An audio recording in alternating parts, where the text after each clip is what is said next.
Hey guys, today I wanted to talk to you about how to pay for college before you graduate. And this is something that I wanted to discuss because having taught business and personal finance for years as what I actually do to make a living, I always get asked this question.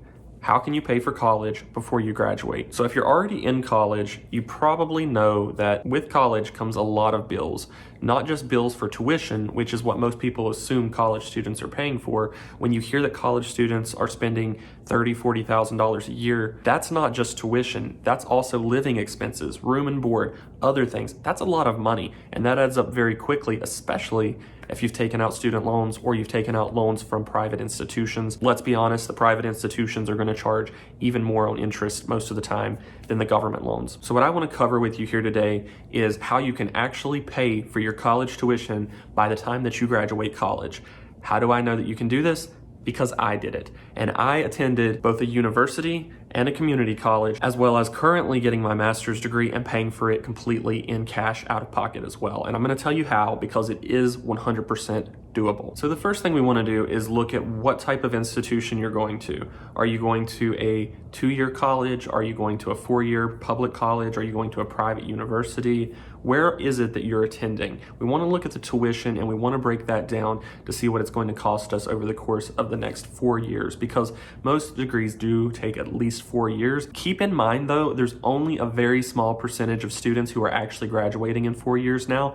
Most students are actually taking a bit longer than 4 years, some of which taking more than 5 to 6 years to get that 4-year bachelor's degree. So do keep that in mind. Really be vigilant when it comes to scheduling, because you want to make sure that you are getting the classes you need when you need them, because at the end of the day, academic advisors are fantastic in helping guide you in making decisions, but they work for the college or the university that you're attending. They're an employee. They are there to make the college money. Now, I'm not saying that every academic advisor has that type of mindset, but the academic advisors that I had personally, when it came down to scheduling, if something went wrong, it seemed to always fall back on me as the student rather than the academic advisor who told me to sign up for specific classes. So look at where you're going to college. Look at where you're attending. What is the tuition and what is it projected to be over the course of at least the next 4 years? And then add on another year just in case to see what it could potentially cost you. My first year of college was at a private university that I really wanted to attend.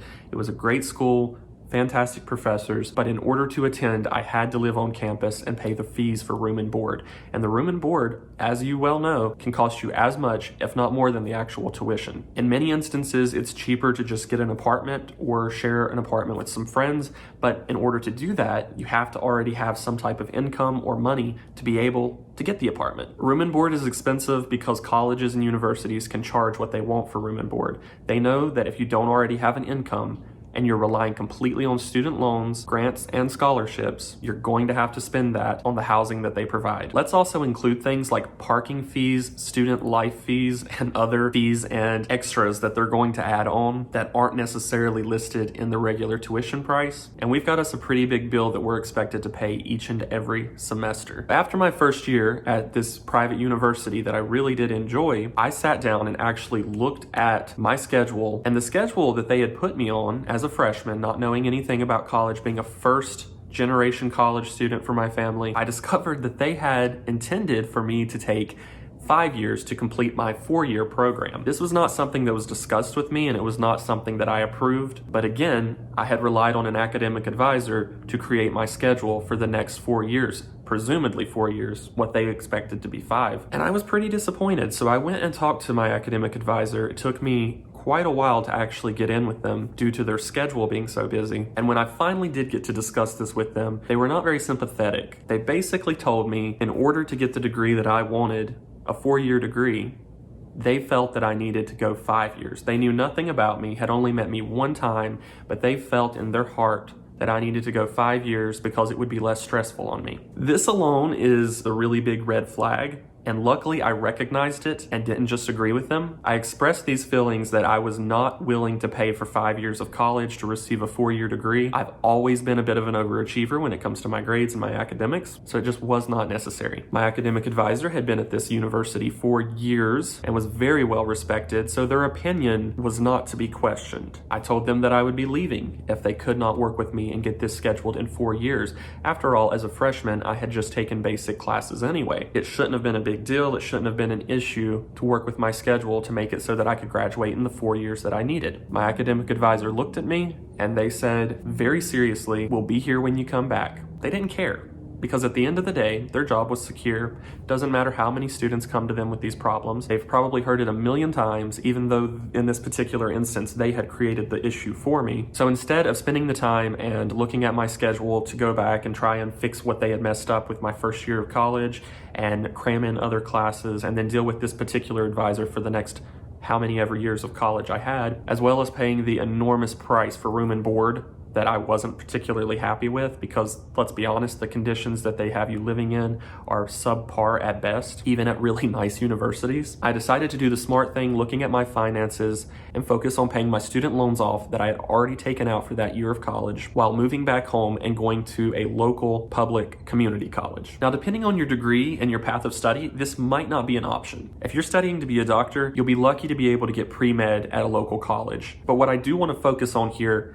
is that is an entire year or two that you could still have of affordable education before you go into a major university to get the degree that you want. Now, there's a couple things that you can do in order to still get a degree from the university that you want to get the degree from, and I'm going to discuss those at the very end of the video because it is really doable. I know people who have done it. First thing when I transferred to the local college was I noticed that unfortunately, the classes my advisor had put me in didn't transfer well, so I lost almost an entire year of credits. I wish I was exaggerating, but I think 2 classes out of the entire year actually transferred because my academic advisor had really sold me on some interesting sounding classes, and the local college that I went to didn't offer those types of classes, so they didn't transfer. I'm not talking about things that are obscure. I took things that actually were supposed to count. Geology, which is the science of rocks, and trust me, it's a lot more complicated than that. And similar classes did not transfer because the college that I went to had a much smaller staff of professors and they didn't offer as many classes, so they couldn't give me credit for them. That's something to keep in mind if you are planning on transferring schools, because that can add up as well. Instead of accepting defeat and just going for an RBA and saying, you know what, I'm just going to get a degree, I still wanted to go for education and I still wanted to be a teacher. And so I knew that what I had to do was just suck it up and look at my schedule and do it myself. So I looked at my schedule and it was very confusing because the way colleges set these schedules up, it is very confusing, especially if you're a first-gen college student and you don't really have any assistance in learning how to schedule your classes and plan things out. It can be complicated. So I scheduled my classes and I sat down and made a plan for myself for the next 4 years. Unfortunately, it ended up having to be 4.5 years with summer classes because of the way that my academic advisor, my first year at the university, had messed up my schedule. But I was able at the local college to live at home, which saved me a lot of money on room and board. I believe it saved me around $6,000-7,000 a year, which I know some universities are charging way more than that. That's $7,000 that I was able to not have to spend or not have to owe back. I really decided that I was going to stop buying frivolous things. I was going to stop wasting my money, stop eating out so much, really cut back and save what I could to be able to pay for my college. I also had to work. So I was a full-time student and I was a part-time employee, sometimes working more than one job because I really wanted to graduate and not have any debt. And so what I had to do was I had to decide not to attend the university that I originally wanted to attend, transfer to a local college, and believe me, if you start out at a local college, you're much better off if that's where you're going to finish your degree, because you won't have that extra overhead with tuition and room and board. The tuition at the local college was just about the same as it was at the university because they were both in the same state. However, I was saving a lot of money on that room and board. I personally felt more comfortable going back home at the end of the day, even though it was my parents' house, and living there versus going to a dorm room and trying to juggle living an adult life in a tiny cramped up room with another person that is, let's face it, a stranger. So at the end of the day, I worked multiple jobs in college. I saved as much money as I possibly could. First thing I did was paid off the student loans that I had taken out for the year at the university. One of the loans was subsidized, the other was unsubsidized, which means that one of them had already started charging interest. So I already had quite a bit of interest just from 1 year, but I focused on paying way more than the minimum, paying them off in advance. And what happened was I was able, through enough saving and enough work, to pay off my student loans by the time that I graduated.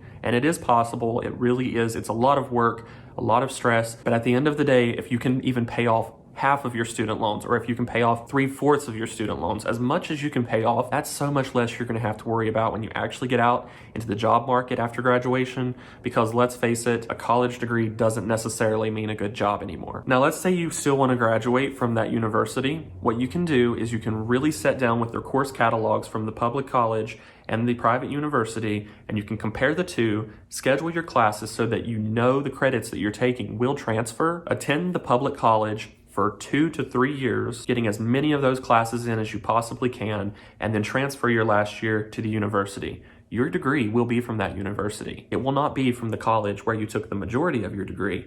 It will be from the university where you finished your degree. This is something that's not really told a lot, because obviously private institutions want you to attend with them from the start so that they have all of your money. But public colleges can actually offer quite a few classes that do transfer. And if you decide to finish at the public college, that's awesome too. That's what I decided to do, because really when it came down to it, finances is what came first. And I'm really glad that I did, because not only was I able to graduate while paying off all of my student loans, but I was also able to save a little bit of money too while I was in college. I hope that this video has helped you out even a little bit. If it has, be sure to give this video a thumbs up. Subscribe if you haven't already, because I do lots of videos on personal finance that are 100% free. I just want to share this knowledge with you so that you can save and be more financially independent. This is what I do. I've taught personal finance and business for years now, so I hope that this advice has helped you out even a little bit if you're deciding on going to college, where to go, and how to get that degree. Good luck, and I'll see you in the next video.